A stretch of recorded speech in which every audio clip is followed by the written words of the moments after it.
My name's Nick Roberts and I work for Lattenbury Services, and I run a JCB 140X with a TR19 and a gripper cassette on it. The digger side, it wasn't long before I knew that there was a place for a tilt rotator. We knew a lot of the work's quite intricate, archaeology and ponds and stuff like that. Stuff where you needed to cut angles, and I found spending a lot of time putting material under each track to try and get your levels.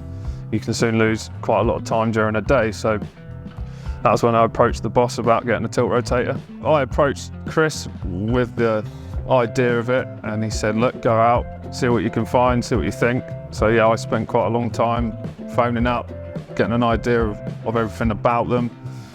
And then when we come across the NOX, the idea of not having any cylinders out the side was really appealing, because quite a lot of the time we get into some pretty tight spots.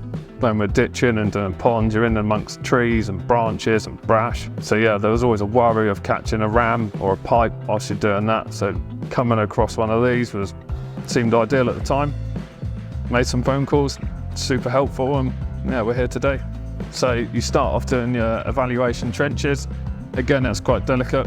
Strip the topsoil and get down to subsoil, and then it's generally taking real small skims until they get to their level.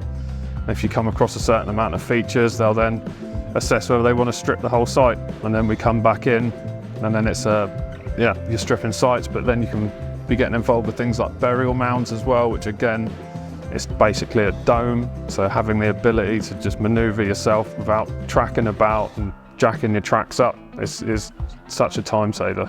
It's time, productivity, and the overall job you can leave, and customer satisfaction as well, because there's not a site I've been on where the customer hasn't been sort of blown away by what you can achieve in such little time. Most days I'm pretty sure you can shave a couple of hours off a day, or certainly an hour off a day, but they soon add up, don't they? So the other aspect of it was we did quite a lot of ground investigation, where they require you to dig up to depths of sort of 4.5 meters, but they don't want it stepped because they want to keep ground impact as low as possible. So dig out as least amount of dirt as possible. So this, out of everything on the market, we could go in with the narrowest bucket and get down to that depth without ripping off rams.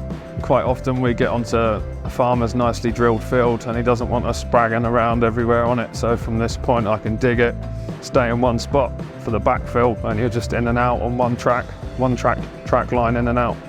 Every time I get back on another digger for a day or so, then yeah, it's sorely missed not having a tilt rotator.